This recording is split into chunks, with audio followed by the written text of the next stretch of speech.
Shalom Ubracha, nous poursuivons avec la Mishnah Chet, la 8e Mishnah du premier Pérek. La Mishnah nous enseigne le cas de celui Matzah qui a trouvé Igerot Shum. Igerot, ce sont des lettres, Shum, d'évaluation.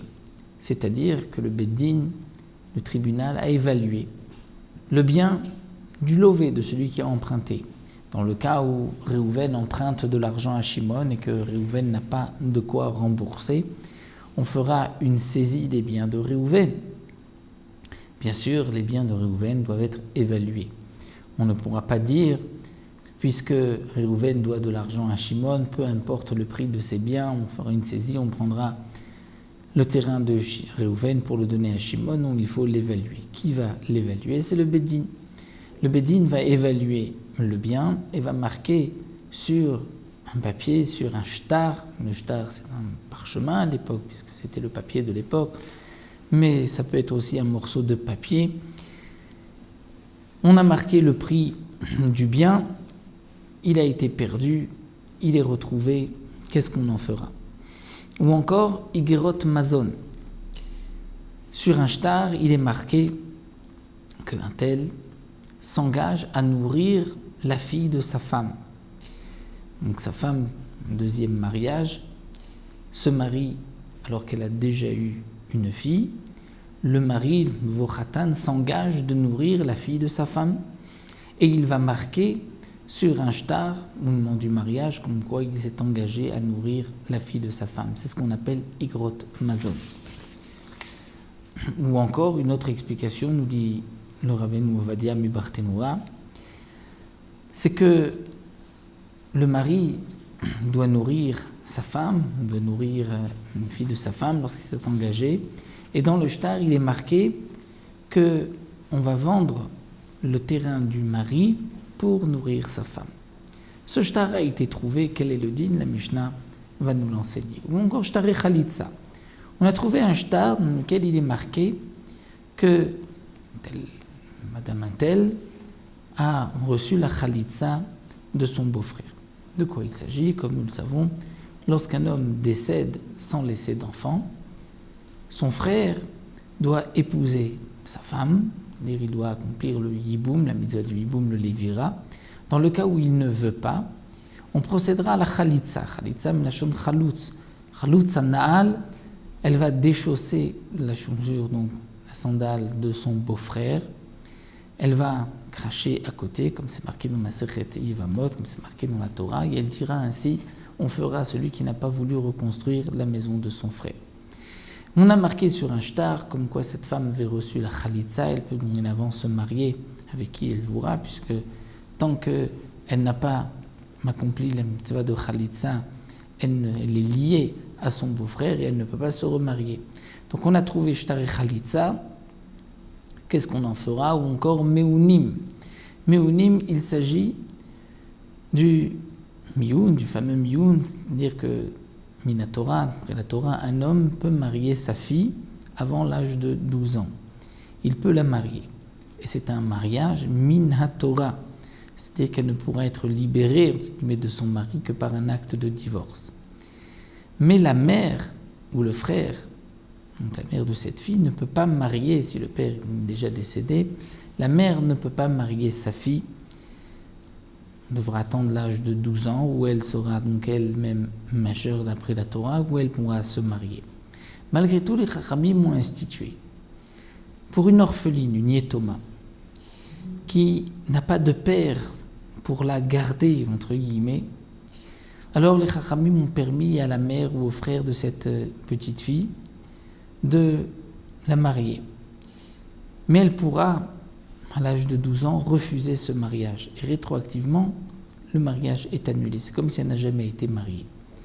Donc on marquera sur un shtar qu'à l'âge de 12 ans, mademoiselle et madame telle mariée, un tel, par la mère ou le frère, a refusé ce mariage, c'est le mioun. On a trouvé ce shtar dans la rue, qu'est-ce qu'on en fera?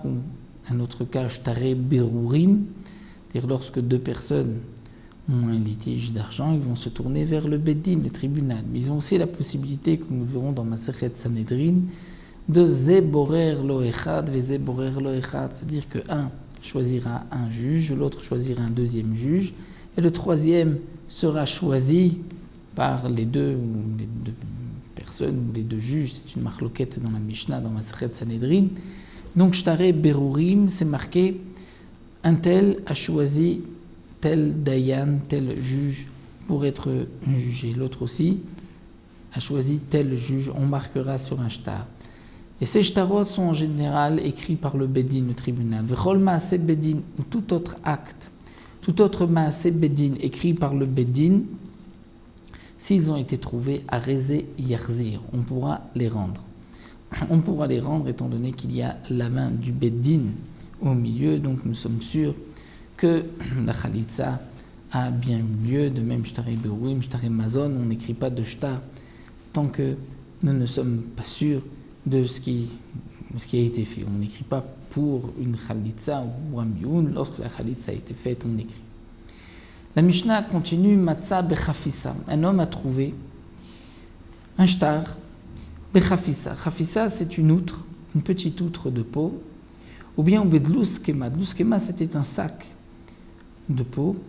Les vieillards avaient l'habitude, à l'époque, d'utiliser ce sac, une petite valise, ils mettaient tout ce qu'ils avaient, pour ne pas les éparpiller et ensuite les chercher partout.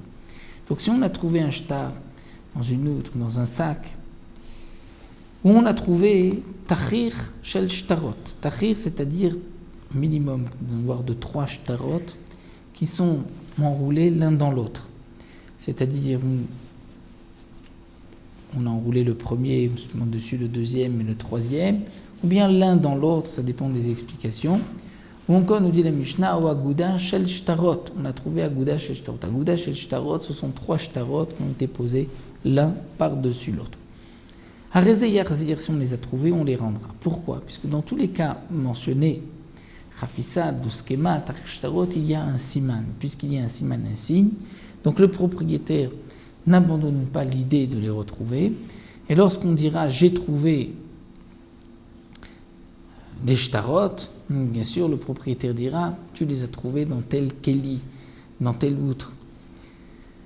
Donc ça c'est ce que la Mishnah nous dit. Kama aguda shel shtarot, et c'est combien une aguda shel shtarot, combien de shtarot? Shloshak shurim zebazé, 3 qui sont attachés, zébasés l'un avec l'autre. Et l'un dans l'autre, comme nous l'avons vu, qui sont l'un sur l'autre. Rabban Shimon Gamliel poursuit et nous enseigne que Chad alové mishlosha. On a trouvé 3 shtarot.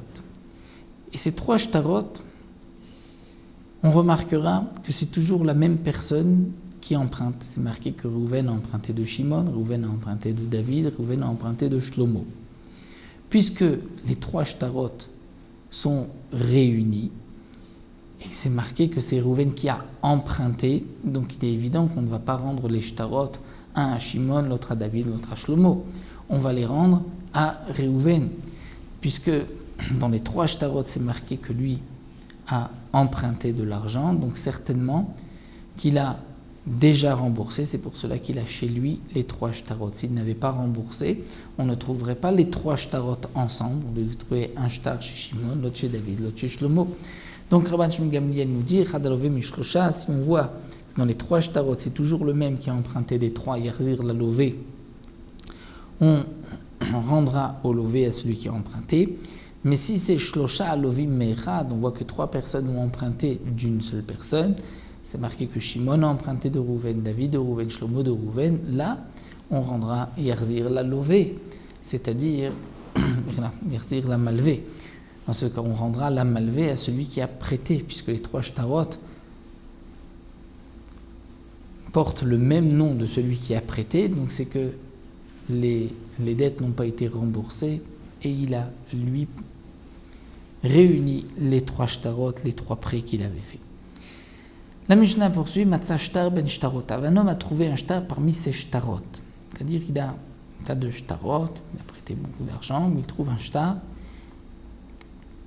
Veno yodea mativo, il ne sait pas qu'est-ce que fait ce shtar chez lui.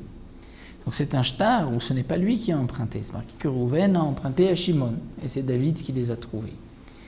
Donc il ne sait pas si c'est Rouven qui lui a demandé de garder le shtar, ou Shimon qui lui a demandé, ou peut-être qu'une partie du shtar a été remboursée, et on lui a demandé d'être la tierce personne en attendant que la dette soit entièrement remboursée.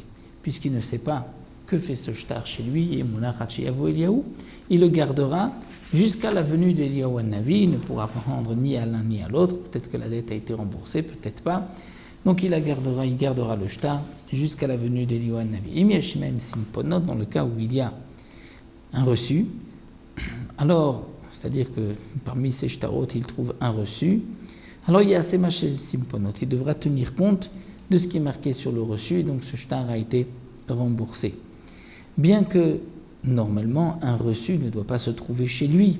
Et si c'est marqué que lui a prêté de l'argent, et il a à côté un reçu comme quoi la dette a été remboursée, on devrait dire, mais si ce reçu devrait se trouver dans les mains de celui qui avait emprunté l'argent. Malgré tout, on va dire que au moment où celui qui a emprunté est venu rembourser, lui n'avait pas le shtar dans les mains, et malgré tout, le lové qui a emprunté lui a fait confiance, lui a rendu l'argent. Il lui a dit, tu me donneras plus tard le reçu. Donc puisque le reçu est chez lui et chez le mallevé, il devra tenir compte du reçu, il ne pourra pas par la suite réclamer la dette. Voici donc pour le premier Pérec. On continuera Bezrat Hashem avec le deuxième Pérec. On discute de toutes les métziot, de ce qu'on a trouvé, les détails, dans quel cas on pourra garder, dans quel cas on devra rendre.